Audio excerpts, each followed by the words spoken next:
What's going on, guys? Welcome back to the channel. So I wanted to talk a little bit about Dana White's refusal in the post-fight press conference to even acknowledge that a rematch between Song Yadong and Henry Cejudo was even a possibility. Looked around online a little bit. Seems like people are somewhat surprised, like, why not? It was kind of just assumed that a rematch would happen, given the high stakes of a fight like this, two guys in the top 10 fighting, trying to establish themselves as, future potential title contenders. And, if you look at UFC's history, this has kind of just been the regular going rate. I mean, remember Johnny Walker and Ankalaev a couple of years back? It may not even have been a couple of years. It may have been more recently. Let me look and see when that fight was. I just had it pulled up. Yeah, so at the end of 2023, Johnny Walker and Ankalaev had a fight, and it ended due to a downed knee where Johnny Walker was down, barely. Ankalaev thought he was up. He kneed him. They asked Johnny Walker, some questions that he apparently didn't answer correctly. The ref waved off the fight. Well, guess what? Then their very next fight was what? Johnny Walker versus Magomed Ankalaev, right? So this is something that fans kind of expected to happen. And I don't want to bust anybody's bubble, and I'm not going to surprise anyone when I say that UFC CEO Dana White is somewhat of an emotional guy, right? He's the kind of dude that wears his heart right on his sleeve, right? And he's the kind of guy that in front of the world in press conferences, he will drop the F-bomb, he will tell you about yourself, and he will tell you to fuck off right in front of the world. He's just that sort of guy. And there is an answer as to why Dana White is so vehemently and quickly excusing any possibility of a rematch for Song Yadong, Henry Cejudo. Okay, now you can always say, well, he's 38 years old. There's not much of a chance that he's going to regain the title at this point. He's gotten at least one chance against former champ Aljamain Sterling since he's been back. He wasn't able to make good on that. That's not the UFC's fault. That's Henry Cejudo's responsibility to go in and win that. But I'm here to tell you something a little bit more personal than that. And Dana White, I don't want to say the UFC because I'm thinking Dana White when I say this. More so, Dana White. And Dana White's that kind of guy that has just enough arrogance and just enough of, I fucking told you so, in him to where if you do something that he doesn't like, and you do something that kind of puts him in a bad situation or the UFC in a bad situation, he puts you into this category where later on, he's not doing you any fucking favors. Okay? And, anybody remember when Francis Ngannou won the fight against Cyril Gane and, unified that belt, won the belt for the heavyweight title. And, this is right before all this stuff was going on where they were trying, they had been honeymooning the shit out of Francis Ngannou for months and months and months and months. And Dana White spoke about it in the press conferences. We taken this guy to so many fucking dinners and sat down and tried to talk to him about re-signing, and he just didn't want to re-sign. He wanted to be a free agent. Obviously, in hindsight, we know why. He wanted to go make the big bucks, boxing Tyson Fury and whatever. I'm not going to go into that. But point being, do you remember when Dana White just conveniently, and I've never seen this happen before, but conveniently that night when Francis Ngannou won that belt, Dana White conveniently, for the first time in the history that I've seen, and I've been watching the UFC since 1993, Dana White conveniently had some sort of emergency where he had to leave the premises. Listen, Dana White did not want to wrap the belt around Francis Ngannou because he was pissed at Francis Ngannou. Okay, let's be clear. All right, Dana White is a guy who holds grudges. Okay, and Dana White was not happy back in 2020 when Henry Cejudo decided to retire at 33 years old while he was in his prime. I mean, there are multiple sources and multiple quotes where Dana White spoke on this specifically. Let me read this to you real quick. Fans might excuse Henry Cejudo for failing to recapture UFC gold by only the narrowest of margins last year, considering he had spent the previous 3 years sitting on the sidelines. But in a recent interview ahead of UFC 298, so this has been a little while, right? We're coming up on, UFC, was it 314 soon? Yeah, because I think we just had 313. I don't know. It might be 313, then 3. We're somewhere at 313, 314. Anyway, Dana White, ahead of UFC 298, made it clear that he considers the time off of something of a stain on Triple C's legacy, most notably because White feels Cejudo had no reason not to be fighting. Okay? And it says here, UFC boss Dana White lays into Henry Cejudo for retiring, quotes, in his fucking prime. Okay? And this is in quotes as well. I mean, I think it was ridiculous that Henry Cejudo retired, Dana White explained.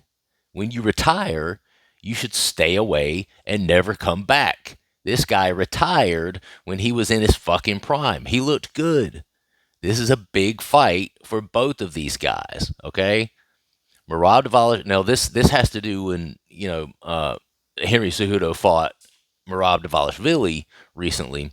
Merab Dvalishvili sat out and didn't take a title fight because his friend had the title. All that stuff, White added. So I think you're looking at two guys that, in my opinion, have made some mistakes in their careers. Saturday night's a big deal for both of these guys. This whole fucking card is incredible. I love this card. Okay, so why am I reading you something that Dana White said back around UFC 298 that had to do with Henry Cejudo and Merab Dvalishvili? I'll tell you why. Because of that specific, two specific statements right there. One of them being he retired in his fucking prime. Okay? And then he says right here also, so I think you're looking at two guys that, in my opinion, have made some mistakes in their careers. Okay? So Dana White is clear when he says right here that he feels like Henry Cejudo retiring in his prime at age 33 after obtaining the double champ status was a fucking mistake. He thinks that was a mistake. He thinks that was a dumb thing to do. If he thinks that that was a dumb thing to do, you can rest assured that when that actually happened back in 2020, Dana White and staff probably had multiple conversations and or meetings and or dinners or whatever else, suck off sessions, whatever, to try to convince Henry Cejudo, hey bro, this ain't a good move. This is no bueno. You probably shouldn't do this. This is going to hurt you later on. Now, whether that was an alternate sort of agenda to, that was going to bolster and boost the UFC, that remains to be seen. I mean, it could have been that Dana White was saying that because he knew it was going to leave the UFC's bantamweight division without an established champion, and then they would have to build again, starting from scratch in that bantamweight division, whatever. It definitely put them kind of in a bind in that sense, okay? But it is also fair to be said that whether it was a self-fulfilling sort of move or not by Dana White and the UFC to tell Henry Cejudo that, look, this ain't a good idea. Retiring at 33 years old while you're still on top. Why are you doing this? It's also fair to be said that he was right, because we look back on it now, and I know hindsight's 2020, but we look at it now, and we have a Henry Cejudo that sat out for 3 years, returned, and while he was gone, this influx of these new age fighters who are better, more skilled, more technical, all of the above, have made their way into the UFC, or maybe they were already there, but now have kind of become more seasoned and come into their own. And a 38-year-old Henry Cejudo comes back, and he's no longer the fucking top dog firecracker now, right? I mean, since he's been back, they've put him up against nobody but the best in the division. And I got a ton of respect for Henry Cejudo. Being 38 years old, man, especially for that bantamweight division like that, they always say that these heavier guys like the light heavyweights and the heavyweights and stuff, they can get by with being a little bit older and still, kind of competing on the top level, simply because speed's not as much of a factor. The guys up at those heavier divisions don't tend to be quite as technical, quite as skilled, that sort of thing. So they say these guys in these smaller weight divisions, it's harder to fight up into your 37, 38, 39, 40 years old. Whereas in the heavyweight division, you see guys doing that more often. It tends to be more common. You got right now 37-year-old John Jones, where he's right there on the coattails of Henry Cejudo in terms of age. And, there's no, at least as far as we know, right now, there's nobody in the heavyweight division that can really even compete with him skill for skill, right?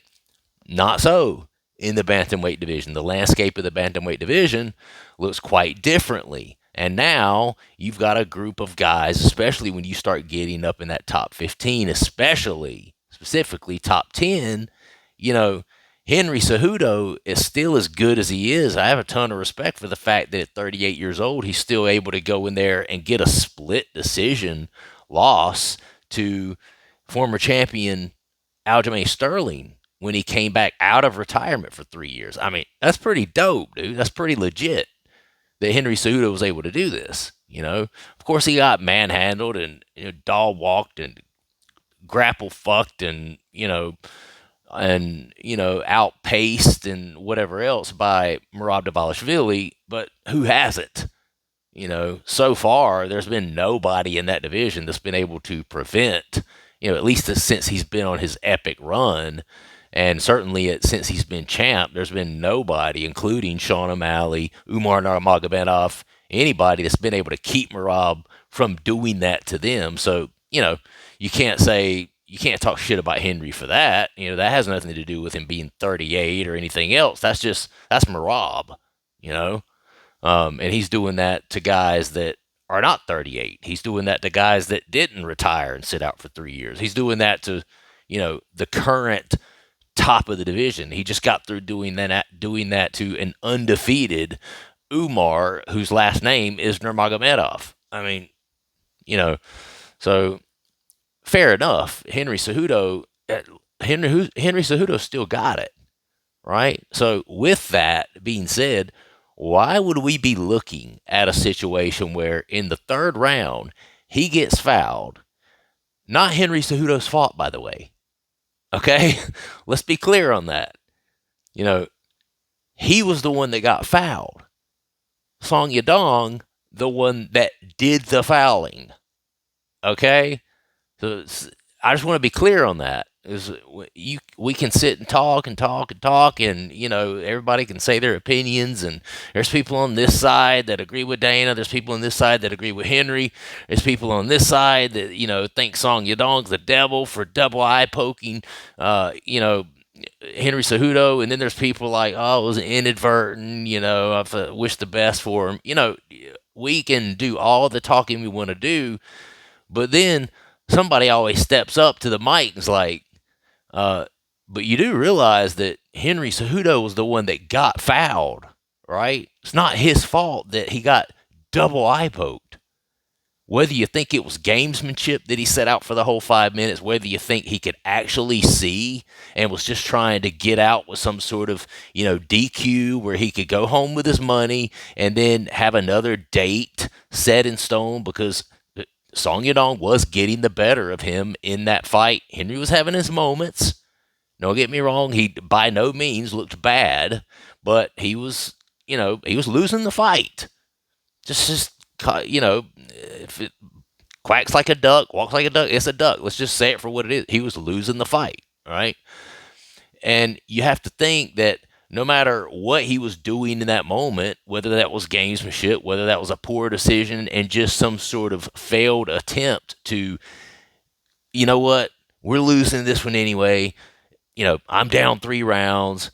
This guy's really fast. He's better than I thought. I'm not having as much success as I thought. Let's try to use this eye poke situation to maybe try to get out of this fight, get just a simple disqualification or a no contest, or because it's clear now, looking back, that in the moment, Henry Cejudo wasn't sure what was going to happen. He wasn't sure.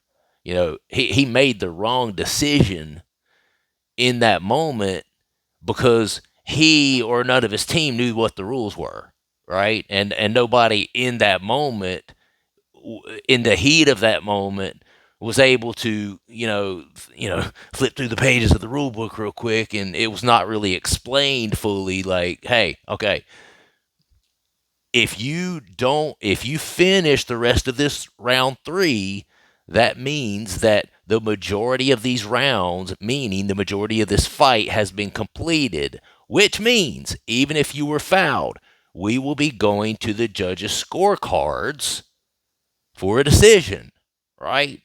So you could potentially lose this fight, or you could win the fight. He had to know. You have to think that he knew and his team knew that he's probably down in the fight, right? So why would Henry Cejudo go and purposely finish that last minute and 16 seconds? Because you heard him ask Jason Herzog, how much time's left in the round? And he's like, how much time for the foul? He's like, no. I understand the 5 minutes. But how much time is left in the round? You heard him say he's trying to, in his head, Henry Cejudo, and I know I'm going off on a tangent, but I promise I'm getting to a point. In his head, Henry Cejudo is trying to run some calculations like how much time is left in the round. All right, how can I get through this round so that I can go back to the corner and tell because immediately as soon as the bell hits, before he even gets back to his corner, he's already, I can't see. I mean, he's telling everyone that'll listen, right? The ref, he's telling, could you get the doctor in here? I can't see. I mean, it was he didn't do a really good job of hiding the fact that he was kind of trying to work the system a little bit, and I think Henry's known for kind of trying to work the system a little bit, just like when he retired at 33 years old while he was still in his fucking prime, just like Dana White said. Then 3 years later decides that he's going broke, so he needs to come back and make some more money, and then tries to talk his way directly back into a title shot, which he did, which the UFC let him do it, okay? And now he loses 2 in a row for the first time potentially in his whole career. He's now looking at a 3-fight losing skid. He goes in there, makes a poor decision on the fly because he wasn't really sure of the rule set. He was thinking that he was going to go to his corner, tell everybody he couldn't see. They were going to stop the fight, and it was going to be some sort of no contest. And then it was going to be an automatic booking and rebooking of Song Yadong versus Henry Cejudo, and he was going to be able to start this whole thing over on a different night. Okay? That's what Henry Cejudo was thinking was going to happen. But that didn't happen. He goes back to his corner, and after he tells everybody, I can't see, then he learns, or it registers with him, because I think Jason Herzog had said it before, but I don't think it registered with him until after he had already gotten them to wave off the fight that, we're going to the judges' scorecards. Oh, so I could lose this. I could lose this fight. Right? I don't think he understood. And I think Dana White saw the gamesmanship, right? I think he saw that Henry Cejudo was trying to work the system, get an easy DQ. No, listen, I don't want to sound like I'm coming down on Henry Cejudo here. Henry Cejudo is the one that got fouled, okay? That's not his fault. Whether you like him, whether you hate him, whether he's the king of cringe, whether you can't stand what he says and doesn't say, all that is out the window. You got to feel bad for the guy because he didn't ask to get double eye poked, right? And only he knows whether it really affected his vision before. And I shared a story the other day. I had my toddler poked me in the eye one time so bad that I was out of work for 2 days and had to go to the doctor and get them to put like one of those, almost looked like a contact lens, like a Band-Aid in my eyeball. And I was fucked for like a good week. Every time I blinked, it hurt my eye. It was excruciatingly painful. And that was my toddler's little bitty baby finger when he was about a year old. So you can imagine how it feels, a grown ass man in a fight scenario where everything's happening at a accelerated speed and all the rest of it, and then a grown man goes fucking knuckle deep in your eyeball. You can imagine, so I'm not saying that he really wasn't having trouble seeing. And if you're having trouble seeing at all, it's not fair to ask him to continue the rest of the fight, especially in a fight where he's barely losing already. That wouldn't have fared well for him. So you can't blame Henry for trying to figure out a way to get out of that if he in fact couldn't see. But he thought that he was getting out of it with a disqualification, right? So you look at all this and you think to yourself, damn, well, Dana, why, this isn't Henry's fault. All things considered, why is Dana not open to this being an immediate rematch? It would be one thing if Henry Cejudo was just taking a complete ass beating, right? And then later on, he gets poked in the eye, whatever, and like, well, we don't need to see that again. Like, you can understand it in that situation. This was not that. Henry Cejudo was having his moments in that fight. He was losing. I'm not saying he wasn't losing, but he wasn't getting just completely raped and worked. He was having his moments, right?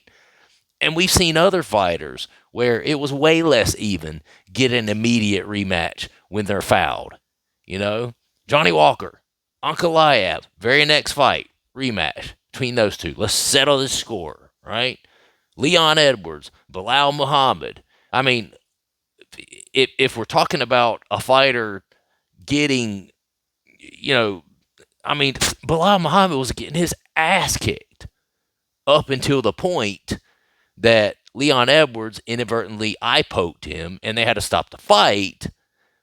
If anybody didn't really deserve a rematch in that, Bilal Muhammad didn't deserve a rematch if you're looking at it based on how each of those guys was doing in the fight, okay? But Bilal Muhammad was getting his ass kicked in that first fight with Leon Edwards, right? Still, eye poke, whatever, they scheduled a rematch. And it was a little ways down the road, but it was a rematch, right? Dana was just cutthroat, straight point. I mean, he might as well have just came out and fucking said, you didn't do us any fucking favors when we tried to get you to not retire at 33 years old and make us have to start over in the bantamweight division. You didn't do us any favors then, did you? Despite you doing that, we still allow you to come back. We still allow you to come back directly into a title shot. You don't get over the hump. You lose that. Very next fight, you get dominated by our current champ, Barab Dvalishvili. The very next fight, you get eye poked. Shit happens. Whatever. I don't want to see the rematch. Nope, not interested at all. We're not going to do that.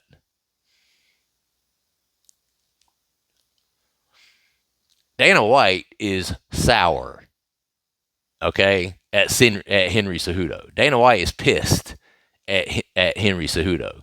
This is the equivalent of him refusing to wrap the belt around Francis Ngannou because they had taken him to dinner 100 fucking times, and based on Dana's interpretation of it, Francis Ngannou was just being difficult. He's being difficult. I mean, what he was actually doing is putting himself above, you know, the UFC's immediate needs. You know, he was putting what was best for Francis.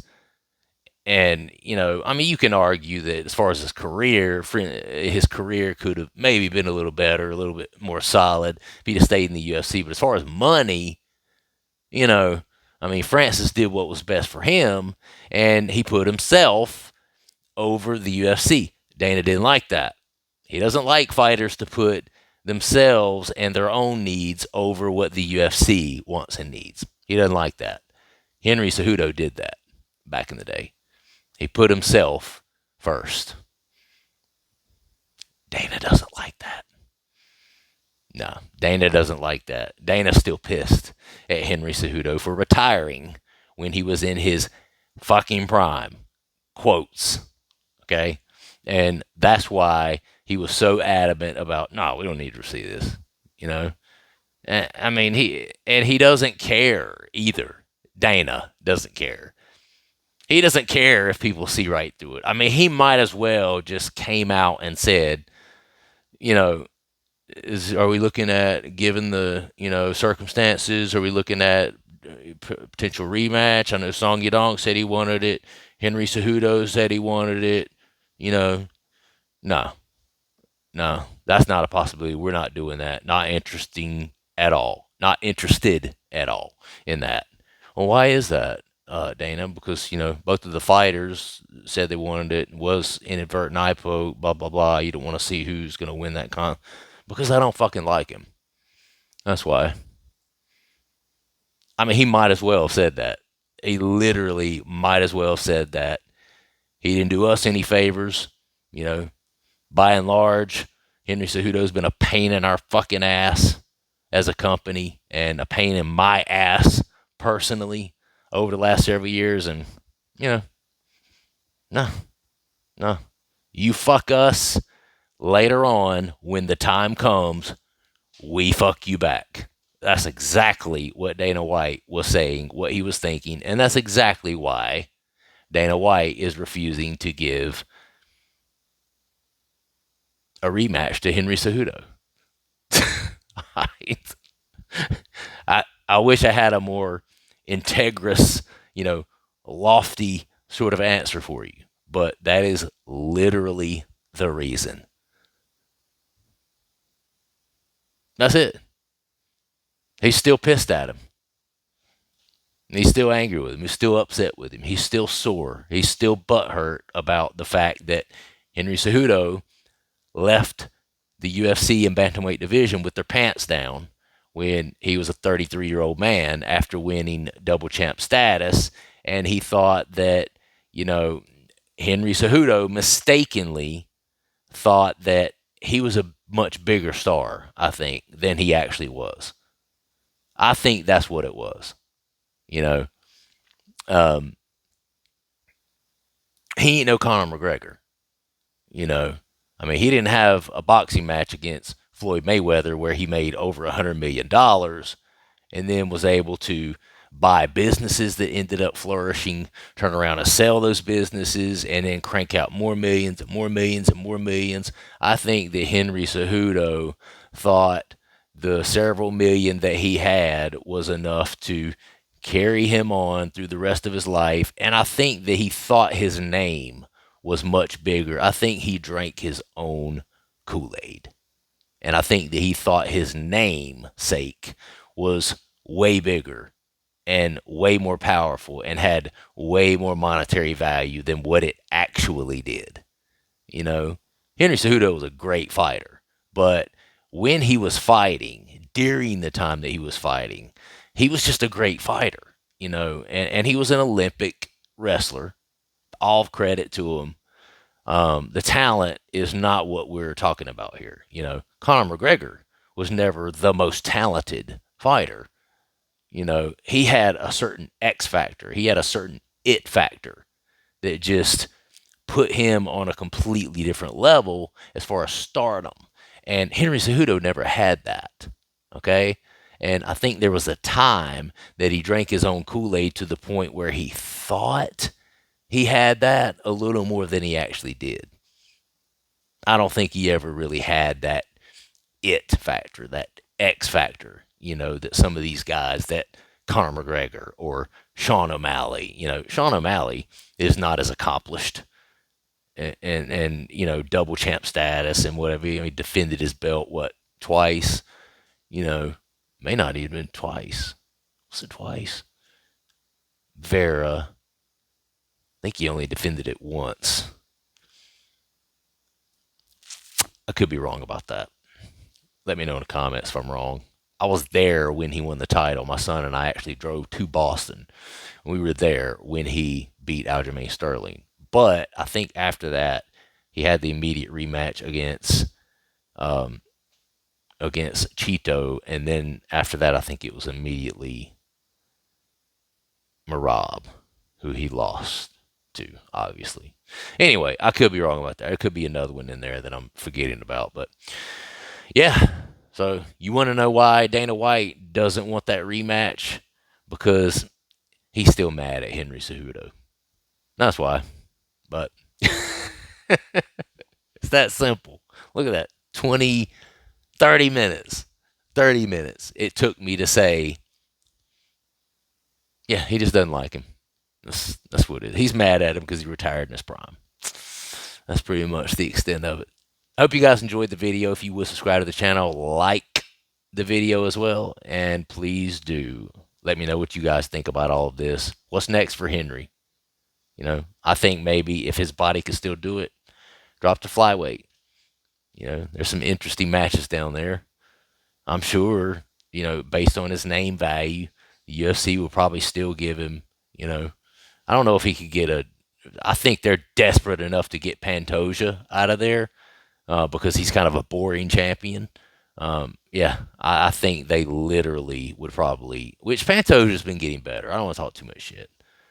He's been getting a little better recently as far as not being extremely boring. That last Kaya Sakura fight, it wasn't too bad, but it was a little boring. But I think there's some compelling matchups down there for him. I don't know if he can still make that weight at 38 years old, but what do you think Henry Cejudo should do since he's not getting an immediate rematch? You know, what's next for him if he does stay at bantamweight? And hey, I mean, what's next for Song Yadong? Let me know in the comments. Thank you guys so much for watching. I will see you on the next one. Peace.